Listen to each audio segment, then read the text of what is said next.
दोस्तों आज फैक्टिफाइड में मैं आपको एक ऐसे देश की सैर कराने वाला हूं जो 2021 में नहीं बल्कि 2050 में जी रहा है।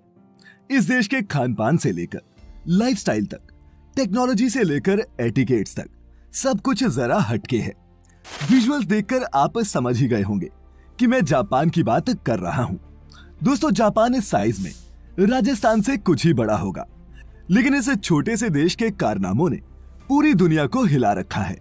अगर आपके मन में भी कभी ये सवाल आए कि फ्यूचर में इंसानों की जिंदगी कैसी होगी, तो बस एक बार आप जापान विजिट कर लेना।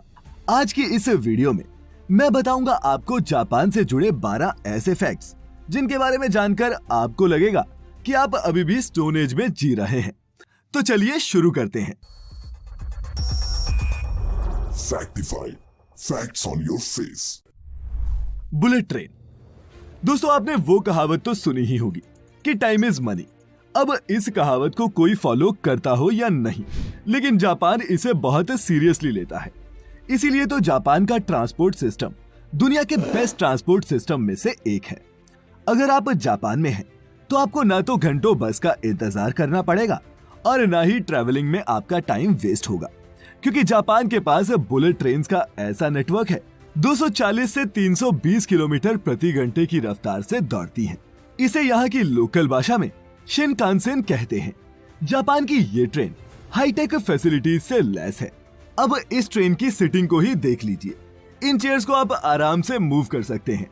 ये ट्रेन जापान के दूसरे शहरों को इसकी राजधानी टोक्यो से जोड़ती है और इस ट्रेन की सबसे बड़ी खासियत ये है कि ये कभी भी लेट नहीं होती। और दोस्तों आपको हैरानी होगी ये जानकर कि इतनी हाई स्पीड से चलने के बाद भी इस ट्रेन से कोई भी साउंड प्रोड्यूस नहीं होती। Land of robots. दोस्तों फ्यूचर पर बेस्ड फिल्मों में अक्सर आपने देखा होगा कि किस तरह आने वाले टाइम में रोबोट्स इंसानों की जगह होटल, रेस्टोरेंट्स और फैक्ट्रियों में काम करते नजर आएंगे। लेकिन जापान के लिए ये कोई फ्यूचर नहीं है बल्कि प्रेजेंट है, क्योंकि जापान के ज्यादातर सेक्टर्स में अब रोबोट इंसानों की जगह काम करने लगे हैं। फिर चाहे किसी होटल में रिसेप्शनिस्ट के तौर पर हो या फिर रेस्टोरेंट में वेटर की नौकरी, आपको यहाँ हर जगह रोबोट्स नजर आएंगे। मेडिकल और स्पेस सेक्टर में भी रोबोट्स ने अब काम करना शुरू कर दिया है। कोविड-19 के दौरान जापान के हॉस्पिटल्स में पेशेंट्स की देखभाल के लिए रोबोट स्टाफ भी रखा गया था, जो मरीजों के रूटीन चेकअप से लेकर उनकी देखभाल सब करता था। यही नहीं, जापान स्पेस में भी अपने रोबोट्स भेज चुका है। साल 2013 में ही जापान ने अपना पहला रोबोट एस्ट्रोनॉट स्पेस में भेज दिया था, जिसका नाम किरोबो था। भूकंप के दौरान भी लोगों को ढूंढने और उनकी जान बचाने के लिए जापान में रोबोट्स का बहुत इस्तेमाल किया जाता है। No fat Japanese. दोस्तों क्या ये हैरानी की बात नहीं कि भारी भरकम सुमो रेसलर्स वाले इस देश के लोग बहुत ही स्लिम ट्रिम होते हैं। पर क्या आप जानते हैं कि इसका कारण क्या है? क्यों जापान के लोग इतने पतले होते हैं? तो इसकी वजह है जापान का खाना और खाने के नियम। दरअसल जापानी लोगों की डाइट वेस्टर्न डाइट से बिल्कुल अलग होती है। यहाँ के लोग तला भुना या फिर ऑयली खाना पसंद नहीं करते और ना ही इनकी डाइट में कोई डेयरी प्रोडक्ट शामिल है। यही नहीं, चिकन, मटन और बीफ की जगह यहाँ सी फूड ज्यादा खाया जाता है, जिसमें प्रोटीन और ओमेगा 3 फैटी एसिड्स अच्छी मात्रा में होते हैं। जापानी सरकार ने तो अपने सरकारी कर्मचारियों के लिए कानून भी बना रखे हैं। जापान के मेटाबो लॉ के मुताबिक 40 साल से ज्यादा उम्र के पुरुषों की कमर 33.5 इंच से ज्यादा और औरतों की 35.4 इंच से ज्यादा नहीं होनी चाहिए। और ये स्केल यहाँ के सरकारी कर्मचारियों का मोटापा कंट्रोल में रखने के लिए रखा गया है।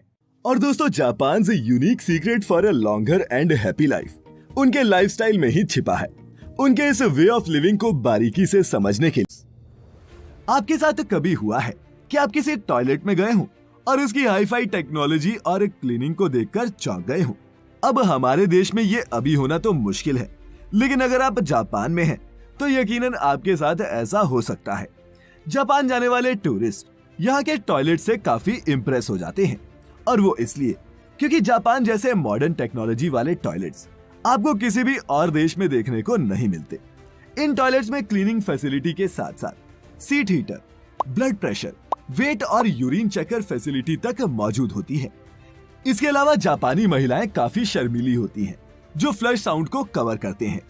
इसीलिए वुमेन टॉयलेट्स में नॉइज डिवाइसेस लगे होते हैं जो फ्लश साउंड्स को कवर करने का काम करते हैं। Automatic bicycle parking. दोस्तों, जापान में जितने लोग नहीं हैं, उससे कहीं ज्यादा साइकिल्स हैं और एक एस्टिमेट के मुताबिक यहाँ 8 करोड़ से भी ज्यादा साइकिल्स हैं। अब इतनी साइकिल्स हैं तो उन्हें पार्क करने के लिए जगह भी तो चाहिए ना। इसका भी यहाँ बड़ा ही हाईटेक सॉल्यूशन है। यह है जापान की ऑटोमेटिक अंडरग्राउंड पार्किंग। यहाँ साइकिल पार्क करने के लिए लोग मैग्नेटिक कार्ड्स का इस्तेमाल करते हैं। कोड स्कैन होने के बाद ऑटोमेटिक लिफ्ट साइकिल को अपने आप पार्किंग एरिया में ले जाती है और उसे खाली स्पेस में पार्क कर देती है। साइकिल को रिट्रीव करना भी उतना ही आसान है जितना उसे जमा करना। वहीं दोस्तों, जहां दूसरे देशों में कार खरीदने के लिए आपके पास सिर्फ बैंक बैलेंस होना चाहिए, वहीं जापान में कार खरीदने से पहले पार्किंग सर्टिफिकेट बनाना पड़ता है।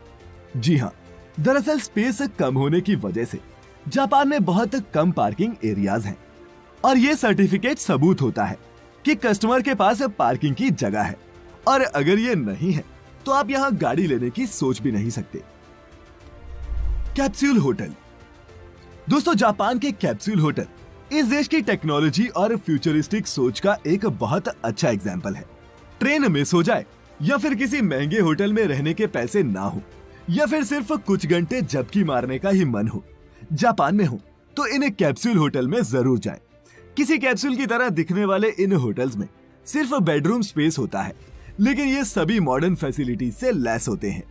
टीवी, लॉकर्स जैसी फैसिलिटीज के साथ साथ अटैच वॉशरूम भी होता है। Futuristic symmetries. स्पेस की कमी की वजह से जापान के कब्रिस्तान में जमीन बहुत महंगी है। यहाँ जगह लेने के लिए $1,00,000 से भी ज्यादा पे करने पड़ते हैं। वहीं इसके अलावा हर साल मेंटेनेंस और क्लीनिंग के लिए भी ग्रेवयार्ड स्टाफ को पे करना पड़ता है। जापान में इस प्रॉब्लम को खत्म करने के लिए अब हाईटेक सेमेट्रीज बनाई जाने लगी हैं, जो जापान की ब्यूटीफुल ट्रेडिशन और मॉडर्न टेक्नोलॉजी का एक अनोखा मेल है। जापान के फेमस हाईटेक सेमेट्रीज में से एक है रूरीडेन, जिसे जापान के फेमस कोकुकुजी बुद्धिस्ट टेम्पल के पास बनाया गया है। इस सेमेट्री हाउस में कम खर्च में ग्रेवयार्ड मिल जाते हैं। साथ ही हाईटेक टेक्नोलॉजी की मदद से इन ग्रेवयार्ड्स की देखभाल करना भी आसान होता है। रूरीडेन सेमेट्री हाउस के ऑक्टागोनल हॉल में 2000 से भी ज्यादा बुद्ध स्टैच्यू हैं, जो 2000 सेमेट्री कैपेसिटी को रिप्रेजेंट करते हैं। किसी विजिटर के आने पर जिस बुद्ध प्रतिमा की लाइट ऑन होती है, वही विजिटर के लव्ड वन का स्टैच्यू होता है। माने उसी बॉक्स में विजिटर के करीबी का शरीर रखा होता है।